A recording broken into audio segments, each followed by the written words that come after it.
Hi everyone. I'm actually all of those things that the previous speaker warned you about. I'm an engineer with an MBA. So yeah. And now I'm an IS officer. So switching careers all over the place. But let's not talk about that. Let's talk about the topic that I was given to talk about, a society of equals. Um, just going very randomly, why do we need a society of equals? And there's no emotional or ethical or moral logic to this. There's a pure economics logic, which you guys will connect with. If you have a society of which 50%, let's take the case of women, 50% are not working, then it is on the other 50% to support them, right? The other 50% is going and uh, paying for these dependent individuals to survive, which means as a country, as a world, we are at lower productivity. We are at lower potential, we're at lower space than we could possibly have been at, which means we could all have been living at Mars right now, but we're not. We're still stuck here and polluting this earth. So it's just purely an economic logic. If you have a society in which 50% of the people are not working or are not producing, the other 50% is burdened by them. The other 50% has to take care of them. But if you have a society where everybody is working, if not to the same extent, but at least to whatever potential they have, then what happens is that you've got now a productivity of 100%. Because जो पहले 25 था, you had 50 people producing, that 50 was supporting another 50, which means per individual it was 25, and now you have 100, right? So that's the reason that you need to have people with all kinds of abilities and all kinds of personalities to be at their potential, to encourage everyone to be out there and producing out there and being an equal in this world. Because if you have equals, if you have everyone on the same platform, that's how you get people, that's how you grow as a country. And let's look at the corporate sector. For example, if you have, let's take the case of marketing. If you only have a certain type of people who are doing your marketing, then they can also come up with certain types of ideas, certain set of ideas, which target one particular, which come from their backgrounds, their knowledge, their experience, and their perspectives, which means they won't be able to target that other set of people that were not included in that decision making, right? So as a country, when we think about growing, if we have these 50 people who are producing, these 50 people who are doing everything, they're not going to be able to, they're not going to connect with that other 50%. When they produce something, when they make something, they're making it for a very small set of people with a very small perspective. Okay, let's take the example, you want to solve the problem of pollution, right? Now, it's not just the men who are polluting, right? It's the women as well. So, but if the solutions to your problem are coming only from the men, then they're looking at the ways that they pollute and hence only trying to curb that down, which means you will never solve the problem because you're never targeting that set of people that are also a part of the problem. Hence, you need every single person in your area, in where society, in your country, in the world, who's doing something up to their potential. You need all kinds of voices in that, in that sector. Let's take a simple story. When you don't involve the mother in the decision making for the child, that mom is the one who takes care of that child throughout. But it's the dad who decides what is the career of that child, what is the path that that child is going to take, what food that child is going to eat. The person who's actually doing the work for the child has not been a part of that decision, which means there'll be a lot of lacuna, there'll be a huge set of problems that will never get solved. So as a team, as a country, as a society, we need all of those decisions, all of those perspectives to come into whatever we are saying. And that's the primary economic reason why you need a society of equals. Now let's talk about it from a moral perspective or from an ethical perspective.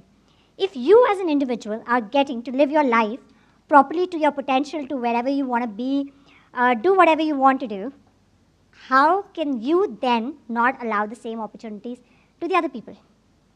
As a country, if we're saying that we will allow only these particular set of people to really live their life in whatever fashion they wish, to do whatever they want, then are you, from a moral or an ethical perspective, being just or fair. Why does a human being not have a right to the same opportunities, the same parameters, the same circumstances, the same experiences, the same lifestyles that someone else does? Who are you to decide that the accident of birth should decide what life you lead? How can one thing which you did not have a control over then control the rest of your existence? So, let's take people with disabilities. I'm just going to go with that sector.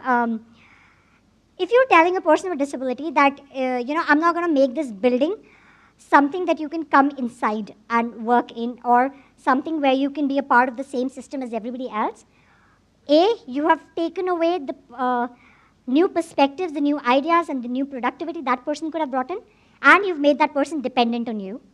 So now you have to go out and give them food to survive, right? Secondly, you have now taken away that person's opportunity to earn for themselves, to be independent, and trust me on this, financial earnings, financial power is the biggest equalizing force in the world. People who earn, people who have money, they're the only ones who can make decisions.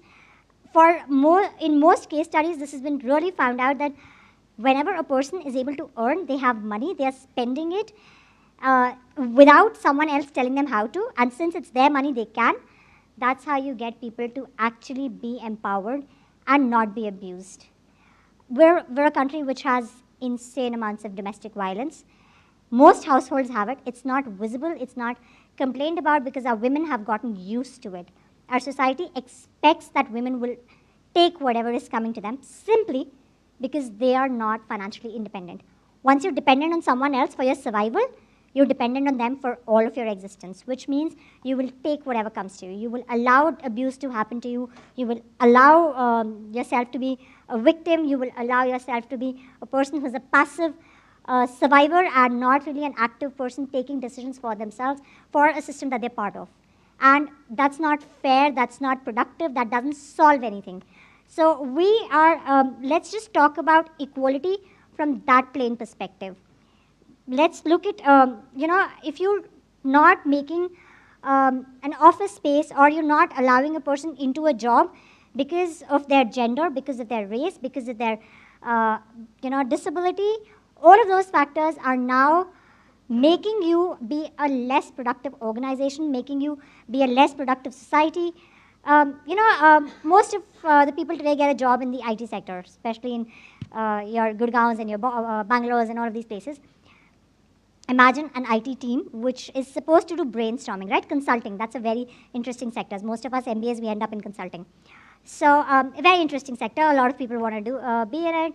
But imagine a consulting team which has people of same backgrounds, same 5 set of people. Can they actually solve anything? Can they actually produce any usable, practicable results? No, simply because if you all look at the same thing from the same eyes, you will also come up with the same set of solutions. See, where do our solutions come from? They come from our experiences, right? And as a person with a different background, with a different gender, with a different ability, you will always have lived a different experience. And hence, your solutions will be influenced by your backgrounds. Your ideas, your thoughts, your perspectives are also always defined by what you've experienced, which means that when you look at a solution, you always look at it from what you've faced.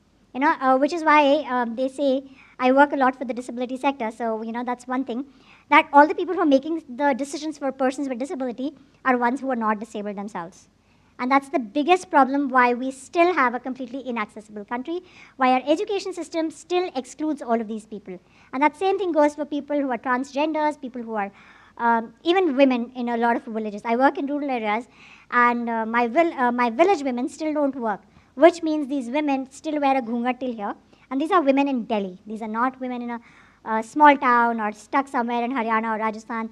They're actually Delhi women who wear ghungat every day till here. Not kidding, that's how I see them. And the issue is that they're not financially independent. Nobody has even thought about giving them financial independence. The rural areas, your agricultural land becomes very important. So when your agricultural land is inherited only by males for generations and generations, you've taken away the financial independence of all your women. You've made them all dependent, and all of these women are a hidden potential, but they're living the lowest, at their lowest, simply because they've not been allowed to go out in the world and give a perspective, go out in the world to experience, to earn for themselves, and hence empower themselves. So it's not a society of equals that is required for someone else. You don't need to do it for someone else. You don't need to give opportunities or platforms or podiums to other people for them. Don't do it for them. Do it for yourself.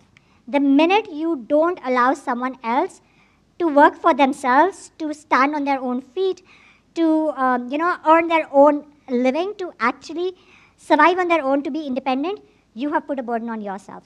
Be selfish. Think for yourself. You need other people to be doing their best so that you can live a happier and a more productive life. If you're spending 50% of your salary on your wife, on supporting your kids who you've managed to not get them to work, please don't do child labor. No.